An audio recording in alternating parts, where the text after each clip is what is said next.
favorite jingle. Yeah, it's my favorite tune every week. Welcome everyone to CASAA Live. It is Kristin and I today here for you guys for your informative and entertainment needs, all things tobacco harm reduction, and a lot about FDA. I know everybody's favorite administration, right? Everybody's favorite place, the FDA. Lots of familiar faces in chat. Tom, Mallory, Rifleman, Adrian, Addie is with us. Damien, John Vapes. Welcome, everybody. Welcome, welcome, welcome. So we don't have Alex today. It's just Kristin and I, and we're just gonna chat. We're just gonna have a chat about the FDA and what the FDA is saying. But before we get into all of that, we do have an important call to action. So I'm gonna hand the floor to Kristin this week for the legislative rundown. Take it away, Kristin. We're gonna do a. Are you gonna do it? Are you gonna roll that beautiful bean footage? If I can find it.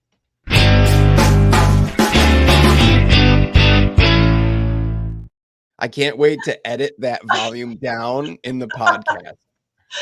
And all that for one call to action that we're doing. That I asked Alex. I said, "Do you want us to talk about anything as far as the call to actions this week?" And he said, "I'm going to share my screen and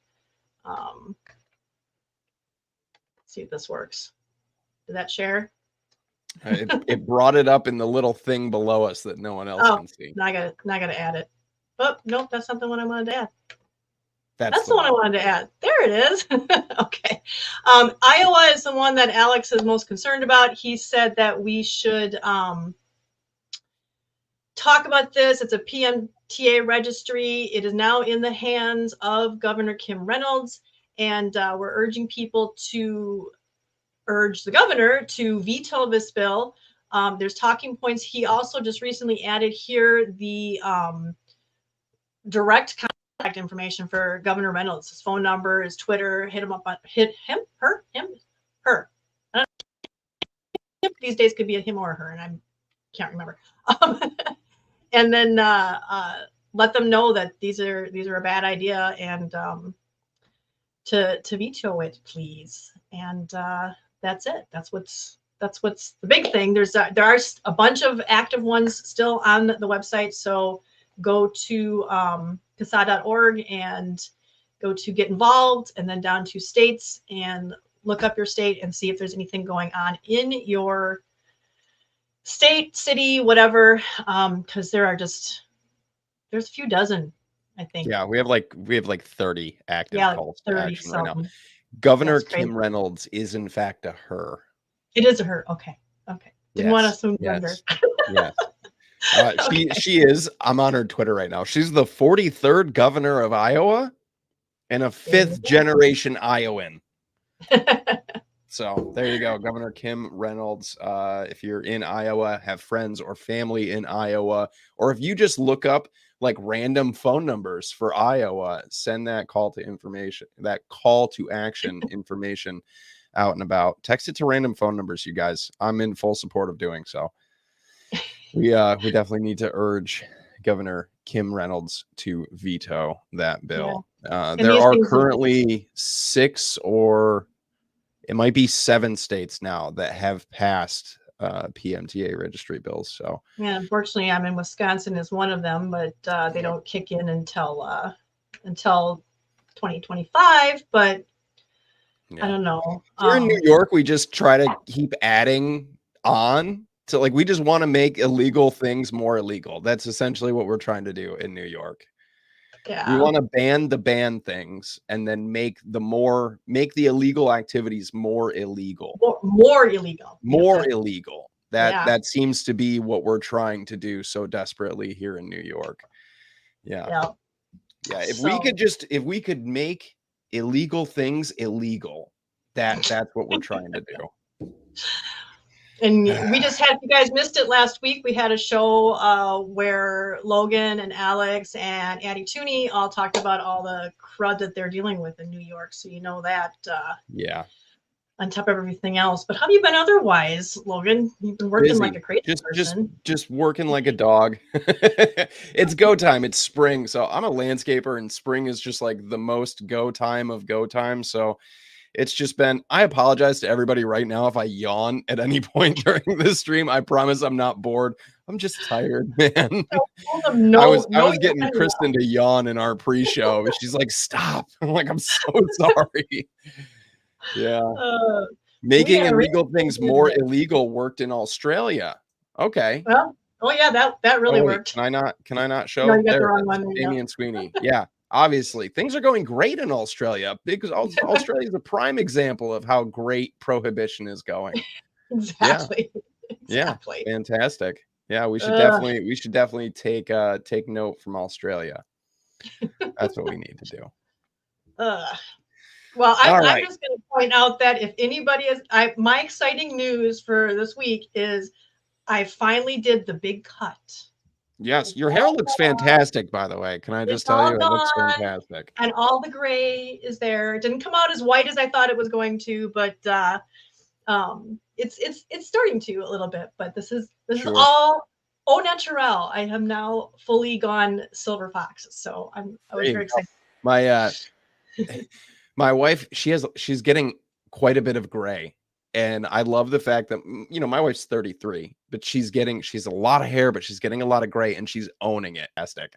Awesome. She used to dye her hair a lot, and every time she thinks about it, I'm like, yeah, but the gray, the silver. She's like, I know, I love it so much. And I'm like, just keep it, own it, rock it.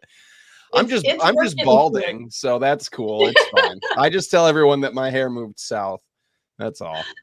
I pushed through. It was about I think when I first debuted it, when I didn't do my roots and I had the right here, that was about 1.5 years ago, and I had not cut my hair since, and it was down to about my lower back, and I finally just got it all completely cut off. So see, I'm jealous of everybody who has white. It's like yeah, I'm jealous of everybody that has dark hair because I'm naturally blonde, so my hair isn't gonna go gray. It's gonna go like, you know, that translucent, like weird, like. Oh no, you're gonna have like that cool platinum color. That's what I wanted. I wanted it all. Yeah, I'm just gonna shave it. All right, let's talk FDA. Yeah, we gotta let's get into this. Let's get into the meat and potatoes of this conversation. So FDA has just completely fully embraced vaping, right? Everything is gonna be fine now. Fully embracing, endorsing vaping. FDA has saved the day. Not so much. No, unfortunately. I know we all. I'm just gonna say real quick, I just did the subscribe thing. If you like how my hair looks, like this video. That helps us. I never know which way to point. Yes. Like the video. We need likes. All right. So you guys know me. I did a slideshow. Yes. What else am I gonna do? But what's a live stream without visual presentations? You know, it was kind of exciting when you saw everybody talking about it on Twitter, you know, on the X, talking about. I still call it Twitter. I know, me too. Yeah, that's pretty much about right, Addie. For the listeners on the podcast, he just said Caliph is just spewing out more disinformation. But it really didn't change much. And if you look down in the description, I've got links there for you. I've got a link. There's links to the page that we're talking about today. And there's links to Jim McDonald, who one of our board members who writes for Vaping 360 as well. He did an article about, I don't know, it's like maybe in February of last year, talking about what the stuff that they're saying, like when what's his face? Went to that meeting with all the vaping businesses. Brian King. My brain is not working today. I apologize to you guys ahead of time. So anyhow, he wrote a really great article about what they were saying back then, and we did a show on that, saying what is the FDA saying, which was the same graphic that we used for this show, but that's why we decided to say, well, what are they saying now? And they were getting some kudos. I'm sure they're very proud of themselves for saying, oh, we finally came out and said it's lower risk. Yeah, with a lot of caveats. I'm Yeah, gonna say. yeah. There's a lot of caveats to this. And one of the things that he said was, but that they said was that, um, you know, it starts off with talking, they talk about, oh, there's this continuum of risk and all this other kind of stuff. And then, but one of the first thing they say is no tobacco product is safe. And this is misleading because nothing's really safe. Everything Sure. we put into our bodies has some level of risk, and it's not really deemed safe. Nothing that you buy at the store or anything is deemed safe. The term that's used is generally regarded as safe. Right. If Meaning that used as intended, this thing should not cause you immediate death. right, exactly.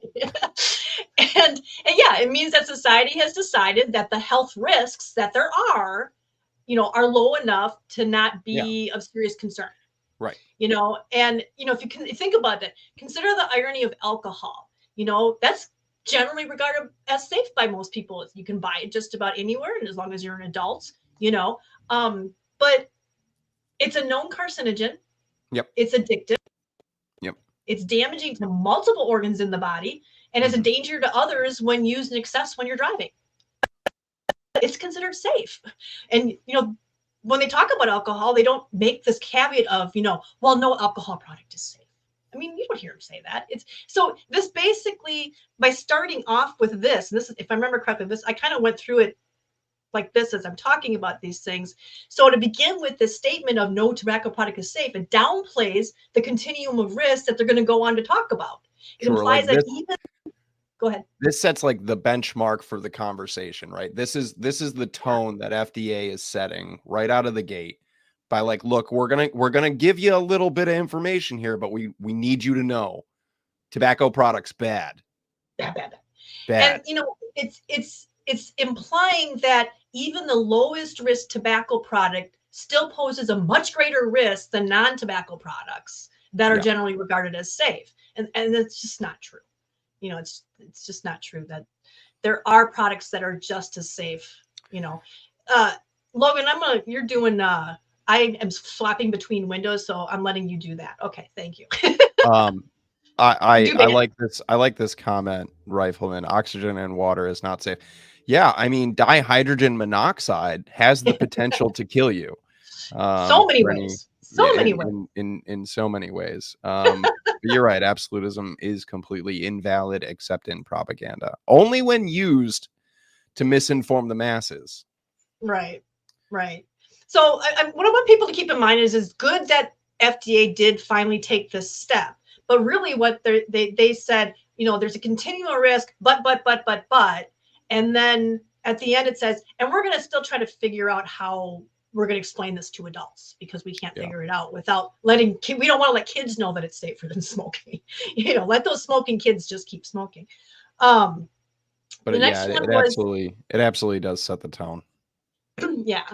And then the next one was non-combusted products, such as e-cigarettes and other smokeless tobacco products, generally have lower health risks than cigarettes and other combustible tobacco products. Okay, they're just like, wow, they said that. That's great, and it is great that they're finally saying that, but it doesn't go far enough into detail, and it's devalued later on in this page with statements such as the use of e-cigarettes is not risk-free. Approved medications along with behavioral counseling should be the first line of therapy treatment for adults. Even though, right, they make that statement, even though we have not just like a molehill, but we're starting to get a mountain of information and good clinical science showing that these products are actually more effective than FDA's first line of defense.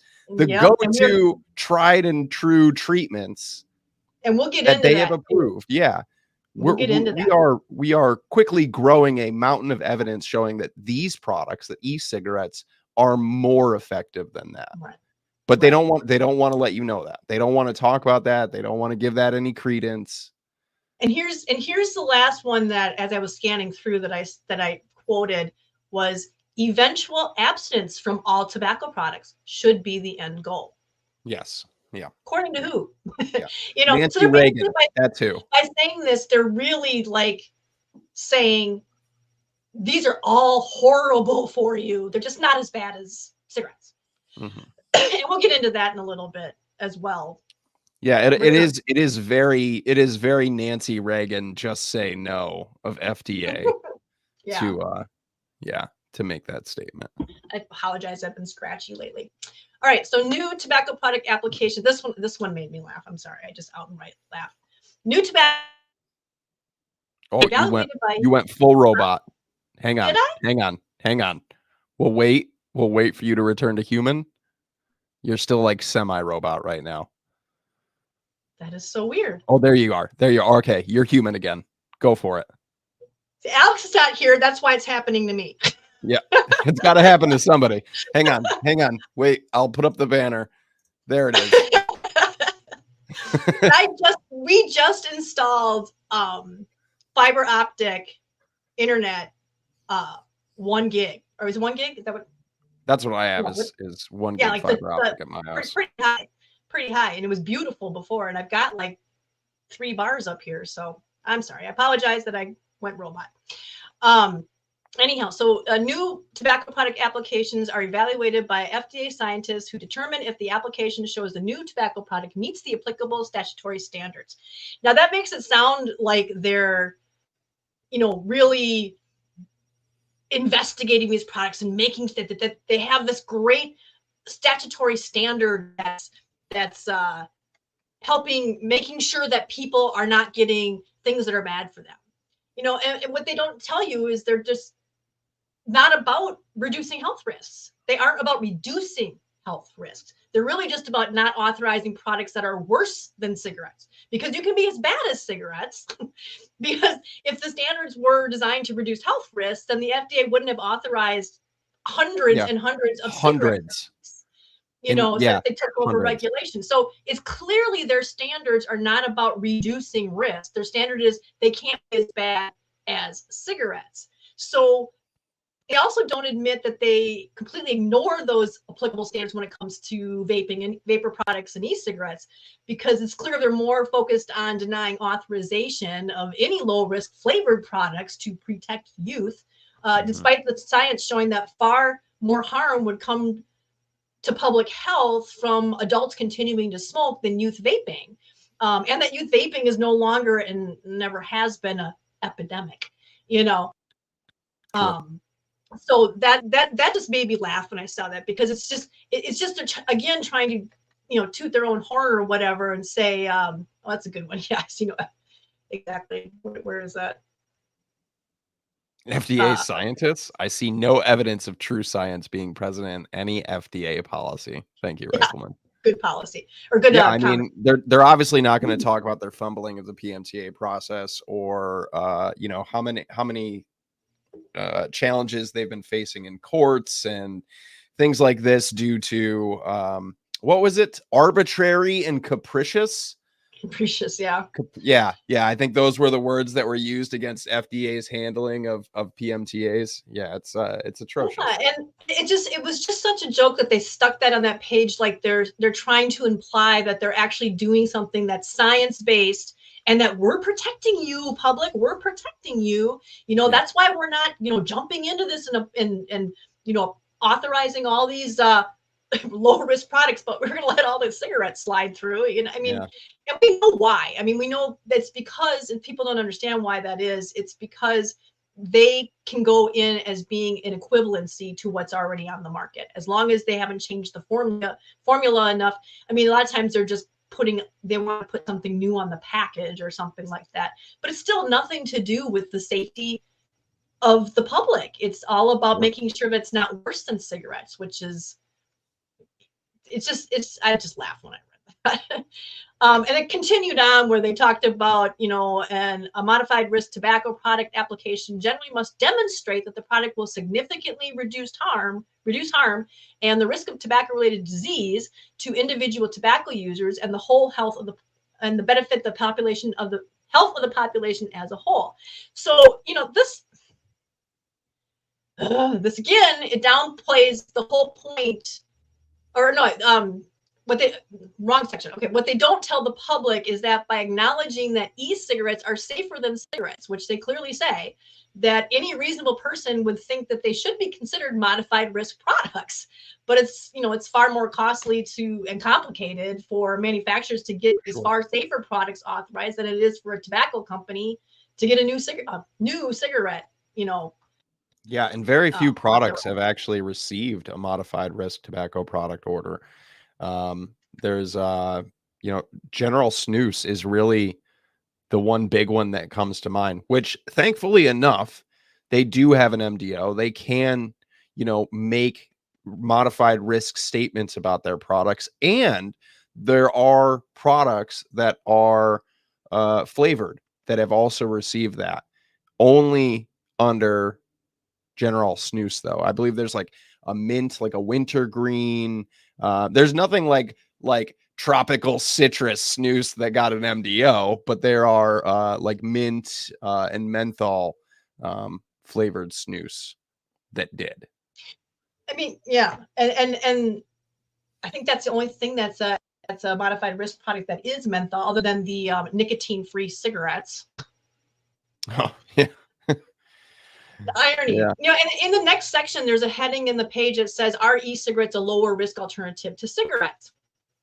And they say, while e-cigarettes can generally be a lower risk alternative for adults who smoke cigarettes, it's not risk-free, you know. And that, I think that was the next one. Yeah, it's they just continue to like beat that drum through this whole release. Is that yes, we're kind of acknowledging, sure, maybe kind of sort of somewhat safer than smoking, but they're not risk-free. They're bad. They're not risk-free. You know. They really this absolutism, you know, like Rifleman said, if it's not 100% safe, we're gonna beat it into your head that it's not. Right. And but the irony is that they say that right after they just talked about, you know, the hoops that, you know, that an MRTP product has to demonstrate the product will significantly reduce harm and the risk of tobacco-related disease. And right after they said that, well, e-cigarettes can. Oh, you're like super. Well, that pretty much again. It's okay. That one was actually kind of fun. You're roboting had like a beat to it. Yeah, that was pretty cool. We could remix that for sure. Am I still back? Am I back yet? No, you're good now. You're good.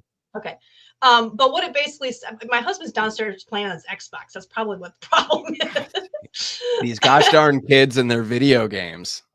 But what I was trying to say was that it's just ironic that right after saying, you know, that an MRTP has to be able to demonstrate that they will significantly reduce harm, right after that they say, well, e-cigarettes do reduce harm, but they haven't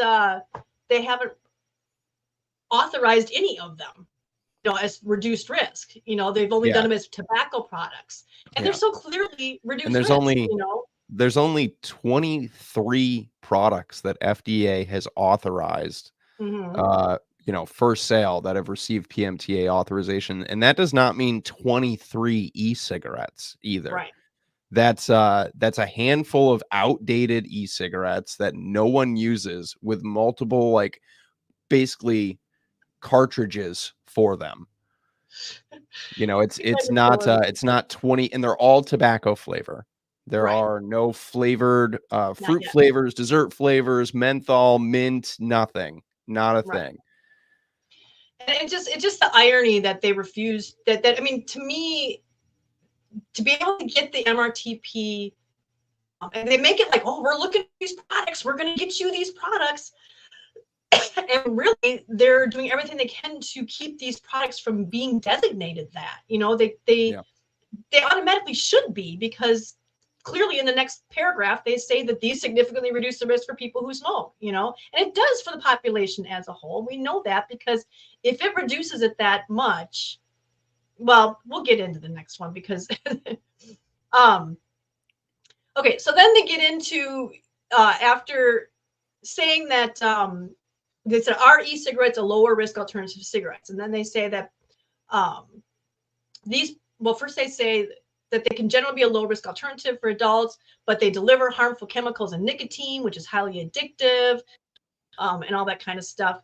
And then they say, I'm losing my windows here. These products deliver harmful chemicals and contain nicotine, which is highly addictive. Moreover, given the harmful chemicals found in e-cigarettes, further high-quality research on both short and long-term health outcomes.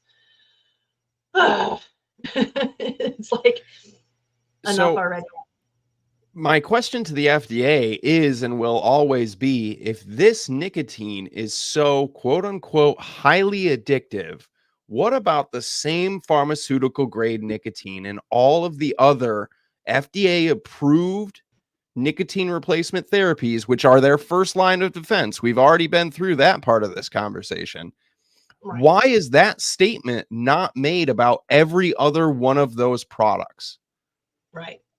Why is it that when I go get a box of, Nicorette gum or a nasal spray or, a package of Nicorette lozenges or whatever it is, these FDA approved products, why am I not met in big, bold letters? This product contains nicotine. Nicotine is highly addictive. Why is that label not like smashed into my retinas on every other one of these products when they contain the same pharmaceutical grade nicotine? Yeah. And I mean, and right here where they should be giving the message of nicotine is not the thing that causes all the that disease should be the message here. And it's not in there. It's not in there. They talk about, and we'll get into it, they talk about correcting misperceptions about nicotine later on. Right. But why are they not doing that right out of the gate? Exactly. Why are we driving this highly addictive, bad for you, harmful chemical, blah, blah, blah? Why is that the tone? And again, this downplays the whole point, like I was saying, about telling people about the continuum of risk, because without context, deliver harmful chemicals. Without the context, people could just understand the difference between the levels of harmful chemicals in vapor compared to cigarette smoke. And you see, what do you call it? Anti-vaping, anti-nicotine people all the time. They'll say, well, they're safer than cigarettes, but that's not exactly a high bar to get over. Like it's just slightly safer. I mean, I'm going to share this. They are by orders of magnitude, quite literally by orders of magnitude. Right. So if you were somebody who didn't know better, and if you were smoking and you heard them say, well, it is a little bit better, but you've had it pounded into your head for so long how horrible smoking is, in your mind, the bar is where that red bar is, where the arrow is pointing to it. Okay, e-cigarettes are here. Cigarettes are a little bit higher, but e-cigarettes are, significantly less. That's significant, but still they're horrible. They're horrible. They're horrible. That's what people have in their, the anti-vaping factions. That, sure. So they wanted to think that it looks like that. Especially if you were to watch some of the real cost campaign commercials that FDA has put out, even to the point of taxidermy and formaldehyde. When FDA is producing, anti-vaping advertisements with dead animals, it doesn't set the tone that these products are safer for you than smoking. Right. And so this graphic here is what they would have you believe. Like Stanton Glantz loves to say that all the time, like his analogy of how sure, vaping's safer than cigarettes, but that's like jumping off the 50th floor instead of jumping off the 200th floor. That's that. And he's literally given that example.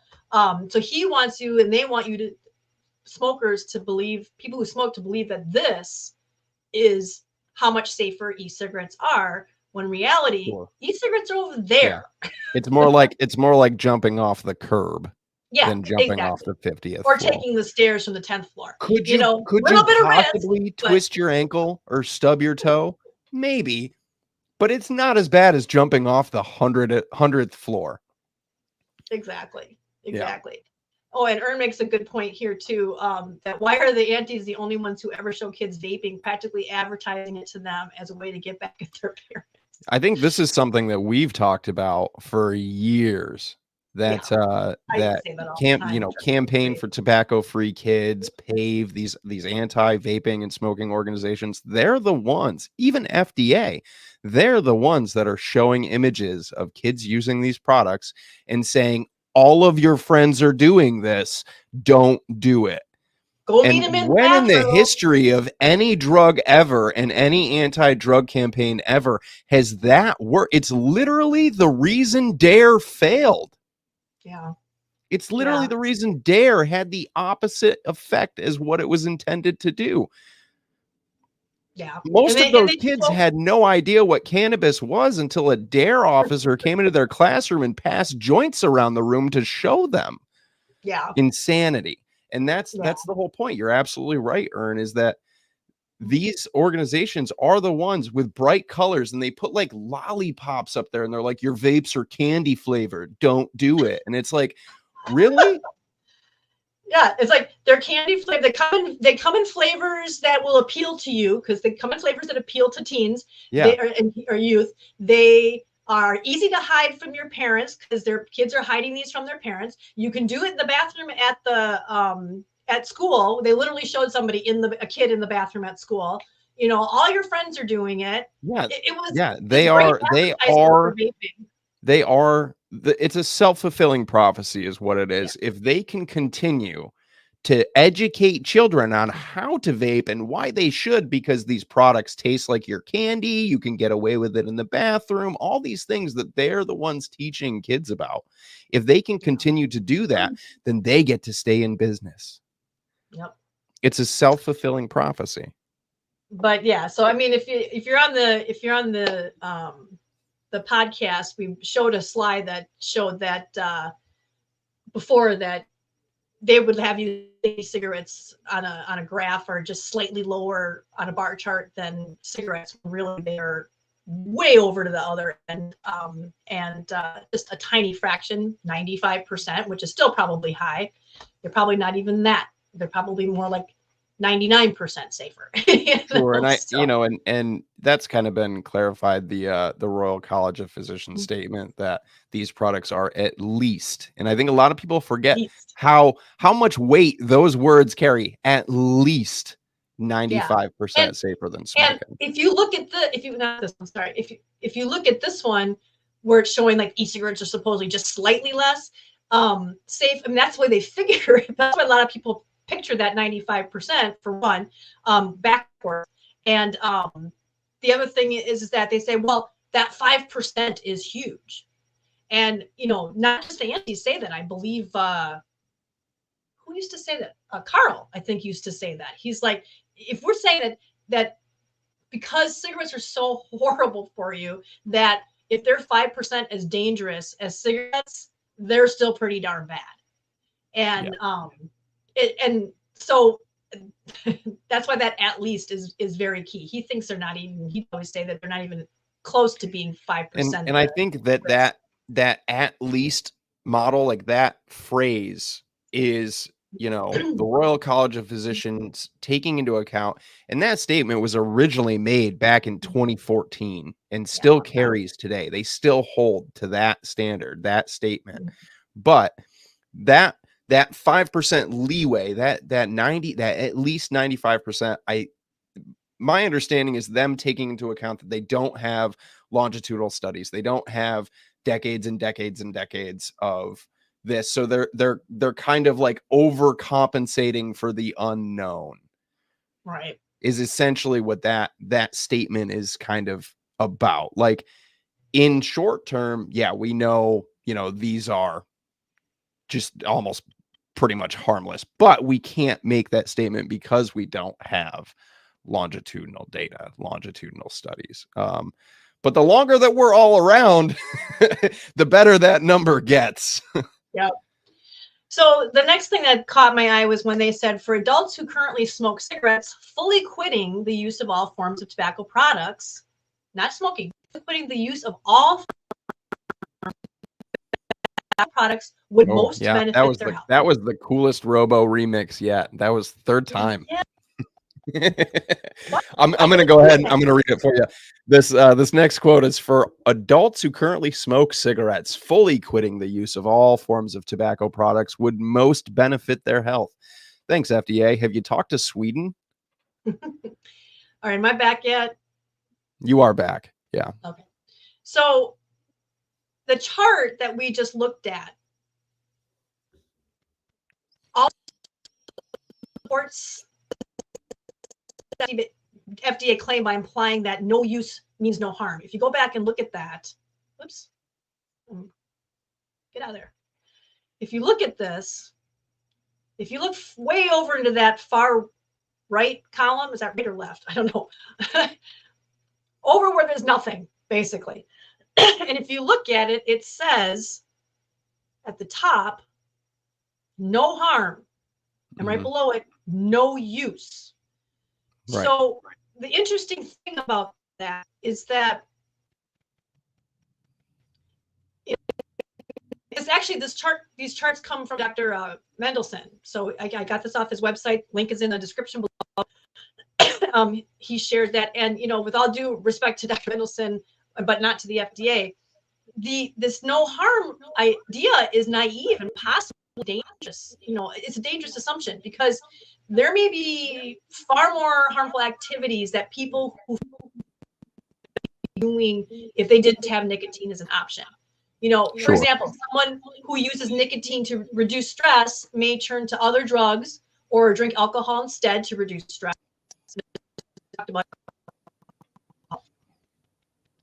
Someone who uses nicotine to help them focus may turn to using or misusing ADHD medications. People who use one drug to self-medicate will often turn to other drugs if their drug of choice becomes unavailable, even if they chose to quit. So even if you convince somebody you need to quit all nicotine products because all tobacco products are horrible for you, it doesn't mean that person isn't going to still need to have the desire to or need to self-medicate or take some kind of medication side effects too. So this idea that fully quitting the use of all forms of tobacco would be the most benefit to their health is not necessarily true.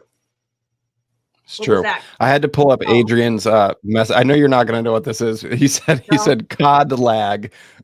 So Call of Duty lag. Just we can all just picture Kristin in first person view, like stuttering through the game. Yeah, no, I mean, you're absolutely right. You're absolutely right. And I think, you know, I think it is a dangerous notion, you know, in one hand, to say, you know, we know nicotine is not the cause. Nicotine does not cause cancer. It's not all these things. And on the other hand, don't do it. And it all just becomes really muddied messaging. At the end of the day, when you get through this whole thing, if you were to just hand this release to someone who smoked and had them read through it, and then afterwards you were like, so what do you say? What do you think? What do you think of that? Huh? My assumption would be they would be like, yeah, I'm just going to keep smoking. Thanks for this, you know, this release. That was a great read. I'm unimpressed. I am now more confused than I was before, whether I should use these products or not. They talk about all these harmful chemicals. They talk about all of this stuff. I mean, yeah, I guess it's a little safer, but why would I give up, you know, smoking that I enjoy so much for what, this little bit of less harm they're talking about? Like, it doesn't portray the messaging that they're claiming they're attempting to make. Yeah, and the fact that chart that shows that continuum of risk, as much as I disagree with the no use, no harm thing, because I think sometimes if people quit, I mean, if I quit, I probably would put on a lot of weight and end up with diabetes. So is that a benefit to me? You know, I mean, think about it. But the fact that chart is not on that FDA page to demonstrate to adults the difference. I mean, how would that convince, how is having a chart showing that stuff, you know, I'm going to go back to it, but how would having that chart be like, oh, that might tempt kids to do it? Didn't years ago at one point a chart very similar to this, if not this one, was been part going of around? FDA? I don't think on the FDA. There's been versions of it going around forever. Yeah. I could have swore there was some continuum of risk chart that FDA had done years ago. And maybe I've just been doing this too long already and like it all just kind of just becomes brain fog. But yeah. Yeah, you that's might be right. I don't remember. Yeah, you might be right. I don't remember one from the FDA. So yeah. I think if I don't try to do anything.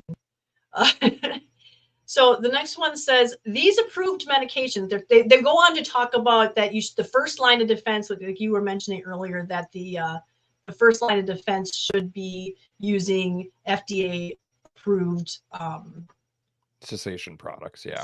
All the things that FDA wants to continue to pat themselves on the back for, which have a just an outstanding success rate of 7% or so. Yeah, we'll get into that.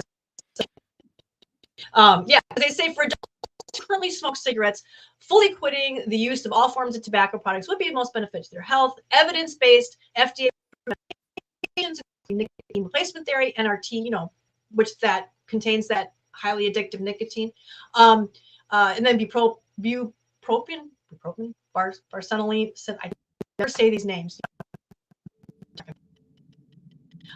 Those medications, that people were having adverse reactions to, which they said having adverse reactions and possibility of death still, because the risk was so low, that still outweighed the benefits of quitting smoking still outweighed the risks of those.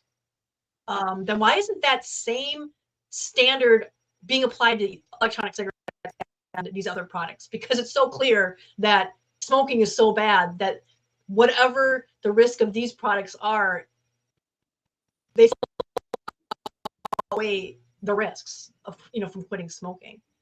So it says these approved medications, along with behavioral counseling, should be the first therapeutic for adults to quit smoking.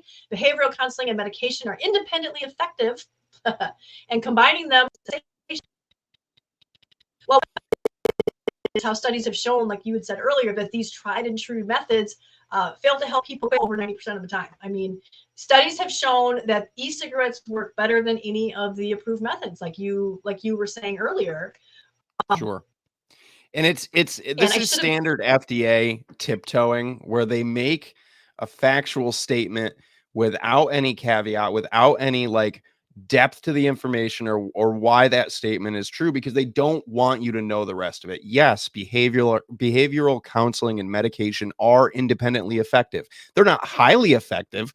They're pretty not very effective, but they are independently effective. And it is true that combining those does increase the likelihood of cessation, but not by much. And this is like standard FDA tiptoeing protocol that they that they put out there. They don't want to let you know exactly how effective those methods are. They don't want you to know exactly how much more effective combining them is. They just want to make that blanket true statement about them with no regard to actual context. Oh God, I don't even know. Is this going to work? Can you guys see that okay? It's a little small, but we can see it. I'm trying to think if I...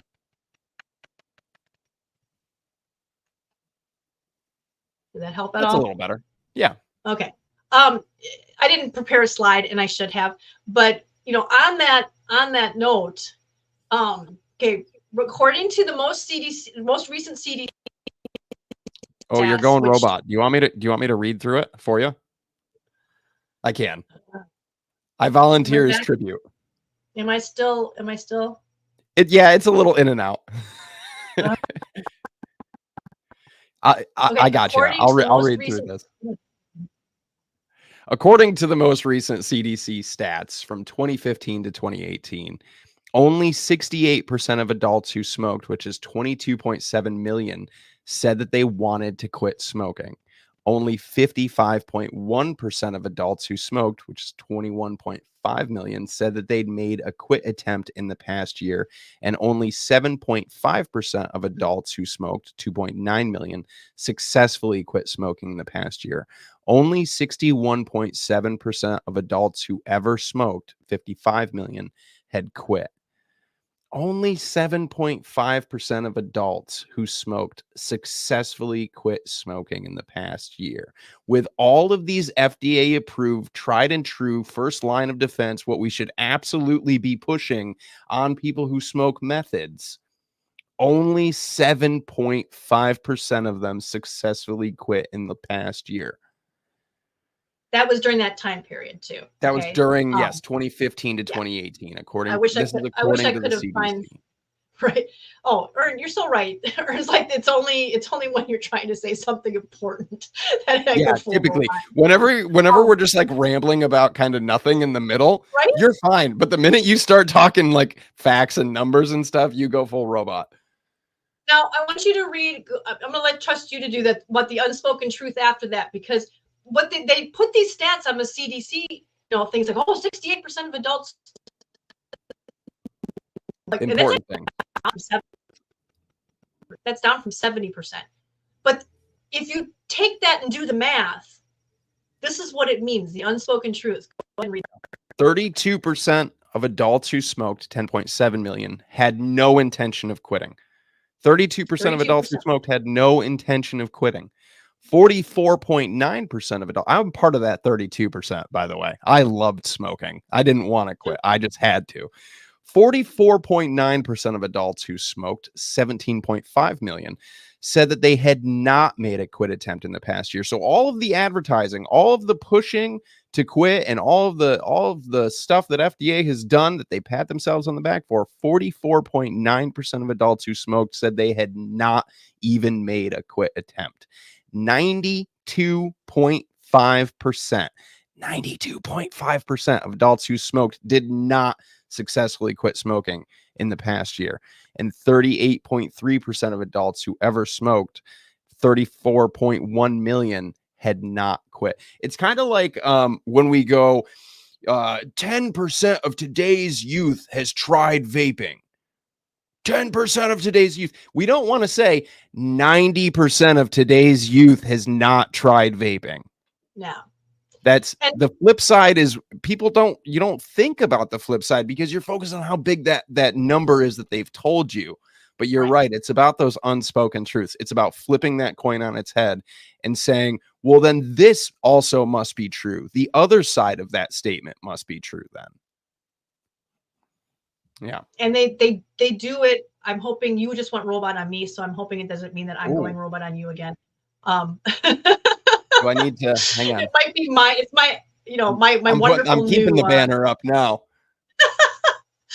But I mean, just think about that. That's just crazy that 32% of adults who smoked had no intention of quitting. 32% have no intention. They always talk about, well, 70% of people want to quit.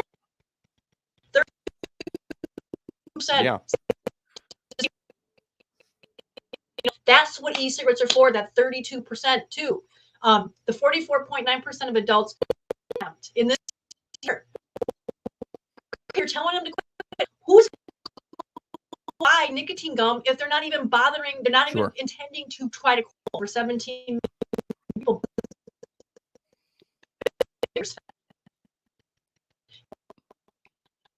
92.5% did not successfully quit. What should they do in between quit? By the way, I do want to throw in there too, for folks out there attempting to quit and that you've probably made multiple attempts. FDA does recommend bird watching as well. That's that is something that FDA recommends. They've suggested that you should try bird watching as a way to quit smoking. That's a fact. FDA actually ran that as a campaign on Twitter to recommend bird watching to people who smoke as a way to quit smoking. So I guess when I was going over those stats, I went robot again. I don't know. Did. The problem is when I'm flipping, I think it's because I'm flipping through windows. I don't know. Yeah. But going back to, I think we've only got one left. You know, so the thing is too, by distilling the usefulness in control, smoking, it doesn't help them quit. It should be treated like a smoking cessation. They even accuse tobacco companies of selling it as that they're vapor products or smoking cessation products. They're alternatives. But by distilling the usefulness of e-cigarettes down to just cessation, importance to millions of adults who can't or won't quit smoking. E-cigarettes are safer alternatives for them to use. They never want to quit because millions, like we just showed, there's millions. You know. All right, last one. Absolutely. Okay. So you want to do it? I'll do it. I'll do it. This is the last big, bold statement here that we've got from FDA. Many people who use tobacco products have misperceptions about nicotine and the various risks of tobacco and the various now I can't even do it. And the risks of various tobacco products, despite science that shows that e-cigarettes generally have lower levels of harmful ingredients than cigarettes. Many adults believe that e-cigarettes are just as harmful or more harmful than cigarettes. FDA, when you run campaigns using dead animals to talk about e-cigarettes, how in the world are you confused all of a sudden about why adults have misperceptions of these products? Are you kidding? Gee, I wonder why people think that. Who should we blame? And after reading this webpage, people will still likely walk away believing that e-cigarettes aren't that much. So much work to try to point out they still have chemicals. They still are, not 100% safe. They spent more time talking about how bad e-cigarettes are than they did put any effort into showing what the continuum risk really was. So yeah, that was pretty much everything. I will give them credit, and Skip will like this. They did say people who smoke and not smokers. I will give them credit for that. But I will give them credit for that, but I'm not going to give them credit for anything else. They just don't deserve it through that mudslinging entourage of tiptoeing around facts and patting themselves on the backs for accomplishing nothing. I'm not going to give them any other credit. Thank you, FDA, for not using stigmatizing language for people who smoke. I'll give you credit there. But there is no other credit to be had. There's nothing that comes out of that press release that makes me feel warm, fuzzy feelings about e-cigarettes and other tobacco products and how much safer they are than cigarettes. Nothing. Yeah. Boo, FDA. Boo to you. So for folks, wondering about the title of our stream, what is FDA saying now about vaping? Basically the same garbage they've always said. But, with some small, minor, tiny caveats about how they possibly kind of generally might be a little safer. Like that's what you get to walk away from this with FDA. Should we expect any less, Stu? No. No. Do I still hold out hope for all of us? Absolutely. I'm going to hold out hope until I'm gone, right? And someday when vaping has just been around so long and none of us have I don't know coughed up Orville Redenbacher and right, like, oh, popcorn lung, and when none of us have died from regular use of e-cigarettes and they just simply cannot refute the science anymore, I truly believe we'll get there. I believe we'll get there. And these are the unfortunate baby steps that we have to take to get there. Yeah. Science always wins out in the end. It is going to take time. It is. I mean, one of the things that I always fall back on is cannabis. And I think about how long of a journey that cannabis has taken in this country and how how there are still so many misperceptions about it, how, you know, there are still so many false facts out there. But we're to the point now where cannabis is starting to get legalized around the country, where these truths about the plant are irrefutable. Right. But that took 100 years in this country.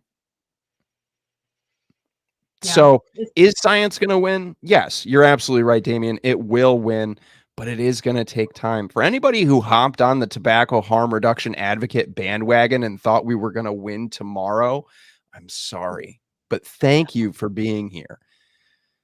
But we're not going to win tomorrow, but we are going to win.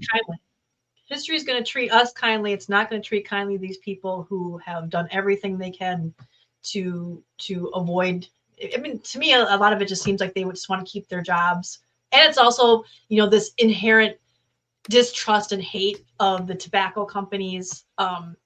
Just none of it makes sense. And the FDA here in this page, I think the FDA is just talking out of both sides of its mouth. You know, it's trying to, there's in the one good thing about that is it shows that there's a growing voice that the FDA can't ignore that's saying, what about the adults? It's a growing voice. We saw it in the hearings with Cahill. We saw it. We're seeing it more and more that a lot of senators and stuff and representatives are starting to be like, oh, well, what about this? You know, but you want to ban menthol cigarettes, and the studies show that if you do that, you need to have something for them to migrate to that's safer, because a lot of them will otherwise just go to regular. But you're not authorizing any menthol safer products other than these snus products, which are kind of limited to just mostly guys use it. You know, they're starting to ask some of these questions, and that's building. And so they're going to have to start answering them. When FDA stutters and stumbles over their answers to these questions, it doesn't make FDA look any better. You know, FDA, you can only lie for so long. That's it. And they you know, I mean, I was watching him some parts of that hearing, and you know, what he kept saying, well, tobacco harm reduction is an industry thing. It's an industry term. We don't like to use that, because he's getting called out. Like, why have you not approved any of these MRT products, you know, these e-cigarettes as MRT products? Because most people, when you look at it on the surface, you're like, it's a duh. You know, you're saying it's a lot safer for people who smoke to use this, and it's even more safer if they don't smoke while they're using this, which means it's pretty much almost 100%. It's because you haven't paid to submit 6 million pages of evidence. Exactly. And so people are going to start asking questions. If you're so convinced that this is safer, then, and I think that's one of the reasons why they didn't want to come out and talk about continuum risk, because people are going to start asking questions and going, well, you're saying e-cigarettes are safer, so what's going on FDA? You know? Yeah, I mean, at the end of all of this, it's just going to breed more distrust in the FDA, which, because they're so trusted right now. Yeah, because they're so trusted already. But I mean, you know, it is a shame, though. It is a shame that one of, you know, our, if not biggest, one of the biggest medical health institutions of this country has to fumble around in muddy water to make true statements. Yeah. But they expect everybody to you know, to follow their advice.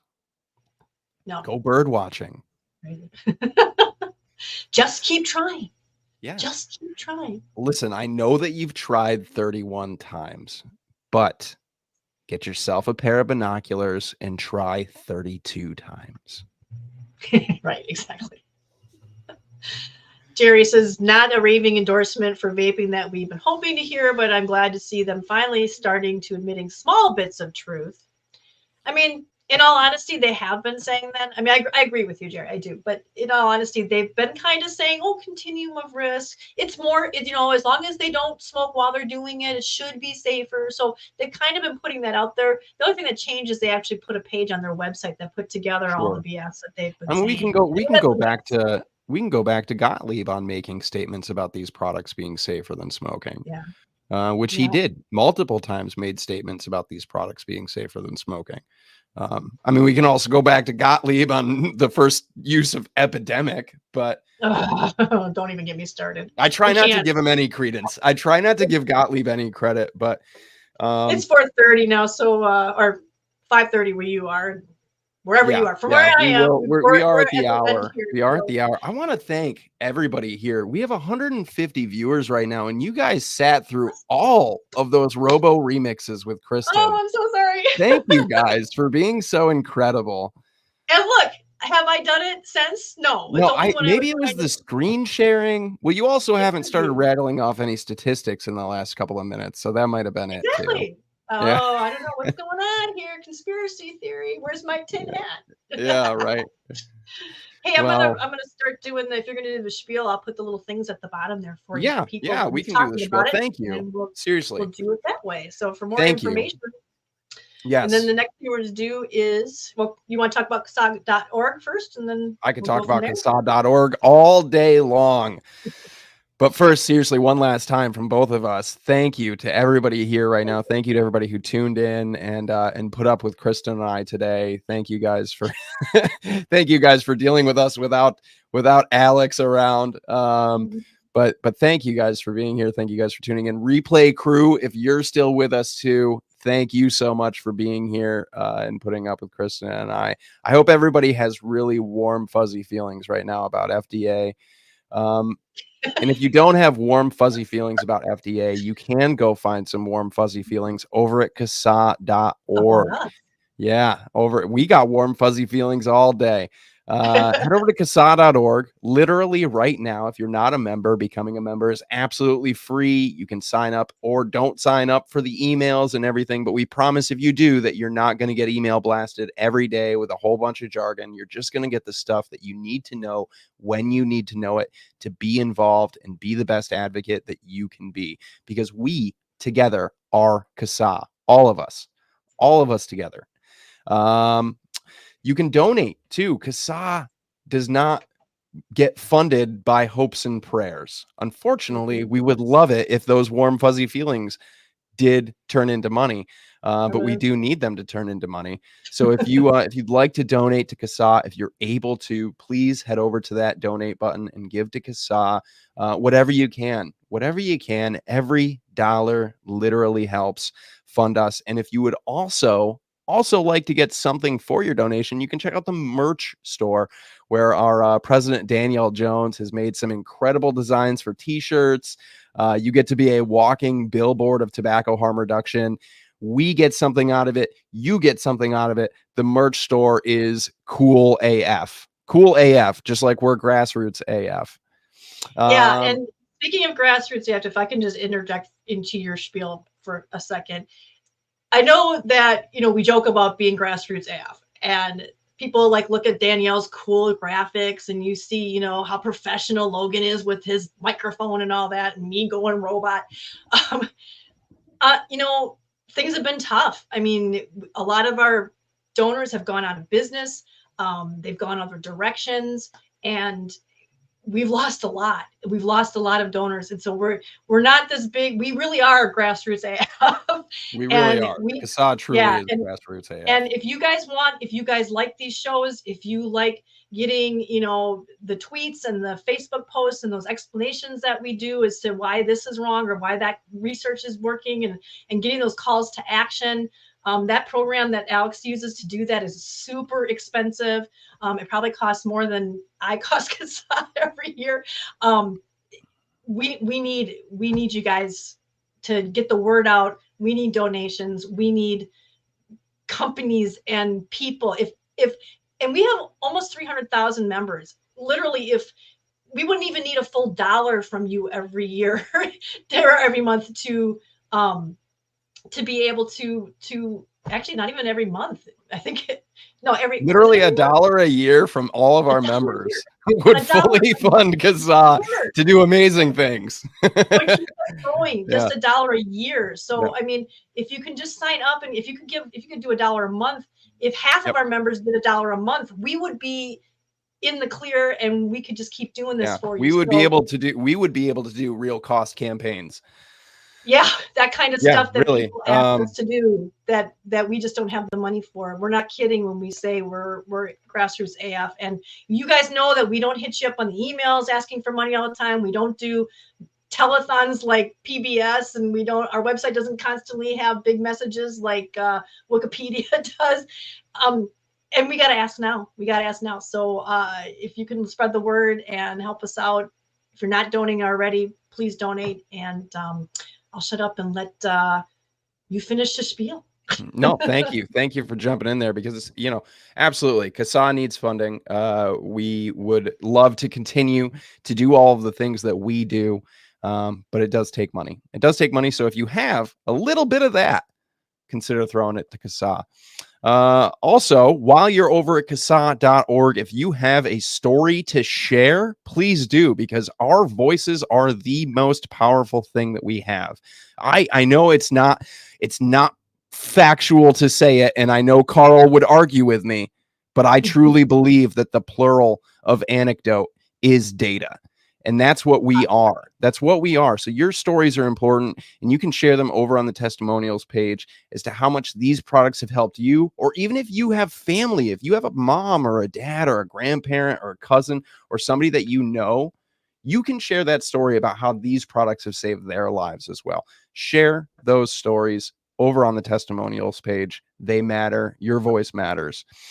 If you are looking for information about your state, whether that's your lawmakers' contact information, your senators, your everybody, you can check that out over on the lawmaker lookup and your get involved state locator. We have this fantastic clicky map that we show you guys all the time. All you have to know is where your state is. You only have to know the letters of what state you live in, and you can click on that to find out what is going on currently in your state. And guys, let me tell you, there are a lot of calls to action going on all over the place for these PMTA registry bills.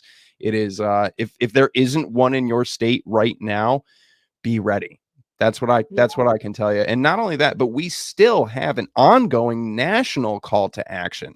Oh yeah, I always forget about that. Yeah, our ongoing national call to action for the nicotine tax is still currently up and active. So if you get over there, get to the Get Involved page on CASAA.org and get to those calls to action. Like literally right now, and you can do them at any time, more than once. It's not a one and done thing. Calls to action. And if you don't want to have to go to our webpage and look it up, you could join. Yes, I was just going to say, while we're on the topic of states, we have CASAA state Facebook group pages for literally every state.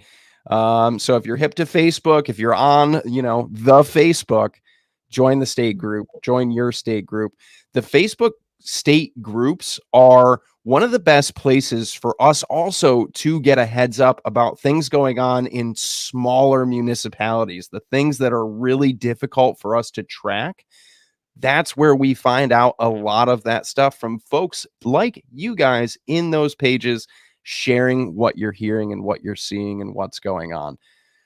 So yes, join your Facebook group pages. Otherwise, if you're anywhere else on social media, so are we. If you're on Twitter, X, if you're on YouTube right now, click the subscribe button. If you're on Instagram, like this video. Yeah, it is all at CASAA Media, all over the place. So please like, subscribe, click. I know Kristin has that button ready. Maybe you can do the thing that shows. No, you don't. I can get it. Hang on. I'll get it. Hang on. I'm in the wrong window. I got it. There it is. There's the thing. You click the thumb, you subscribe, you turn on the bell, you do all the stuff. Do all the things, please, guys. Definitely appreciate all of that. And again, you are CASAA. We are CASAA, us together. It's not the board. It's not just Jim. It's not just Danielle. It's not just Kristin. All of us together, we are CASAA. We are consumer advocates for safer alternatives. So please do all the cool stuff. Be amazing. Be an incredible advocate. Join CASAA. Do all the things we just talked about. Get yourself a t-shirt. Be excellent. I think that's the whole spiel. I think that's it. I think that's the spiel. I think we are We are back in 2 weeks. As far as we know, we have no clue who the guest is going to be. Anybody want to be on CASAA Live? I'm just kidding. All right. It's open to the whole chat. That would be a crazy show.